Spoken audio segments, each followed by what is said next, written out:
সংযুক্ত আরব আমিরাতের বিপক্ষে অপ্রত্যাশিত সিরিজ হারের ক্ষত বলে পাকিস্তান সফরে ঘুরে দাঁড়ানোর লক্ষ্য নিয়ে মাঠে নেমেছিল বাংলাদেশ, কিন্তু সেই পুনরুত্থানের শুরুটা ভালো হয়নি টাইগারদের।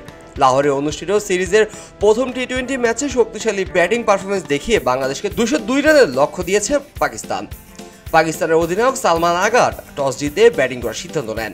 তার কৌশল ছিল খুবই পরিষ্কার, বাংলাদেশকে চাপে ফেলে বড় লক্ষ্য দেওয়া।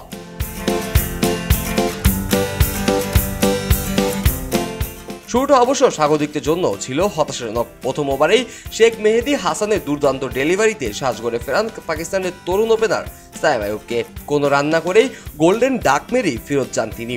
এরপর আরেক ওপেনার ফাকর জামানও ফিরে যান দ্রুত, কিছুটা স্বস্তি এনে দেয় বাংলাদেশ শিবিরে।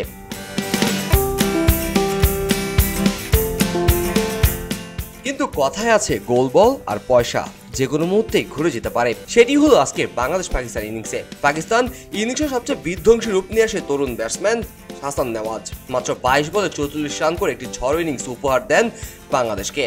যদিও 50 করার আগে আউট হয়ে ফিরে যেতে হয় তাকে, তবে তার ইনিংস ছিল বাংলাদেশ বোলারদের ওপর এক প্রকার তাণ্ডব।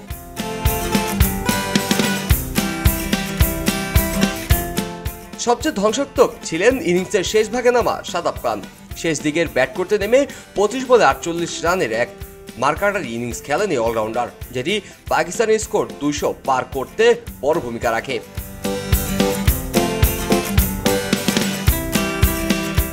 বাংলাদেশের প্রায় সব বলারই খরচে ছিলেন, কেউ পুরোপুরি নিয়ন্ত্রণ রাখতে পারেনি। উইকেট পড়লেও প্রতিপক্ষ ব্যাটারদের রান থামাতে পারেনি বাংলাদেশের বলাররা।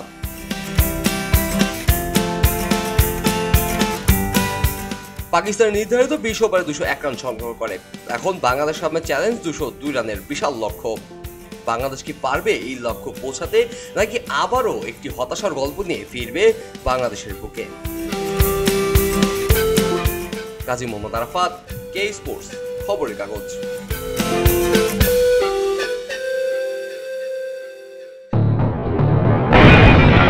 সবাই যখন জোয়ারে গা ভাসায়, কেউ কেউ শির দাঁড়া সোজা করে ঘুরে দাঁড়ায়।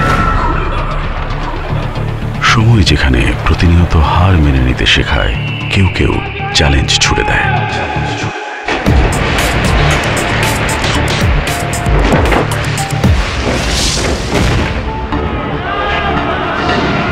পক্ষপাতের ভিড়ে আজ থেকে কোনো পক্ষ নয়, খবর হবে নিরপেক্ষ।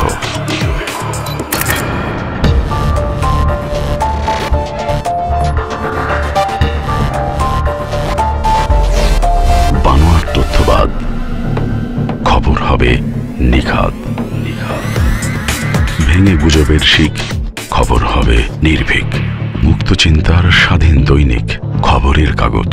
এখন খবর হবে নিখাত, নির্ভীক, নিরপেক্ষ।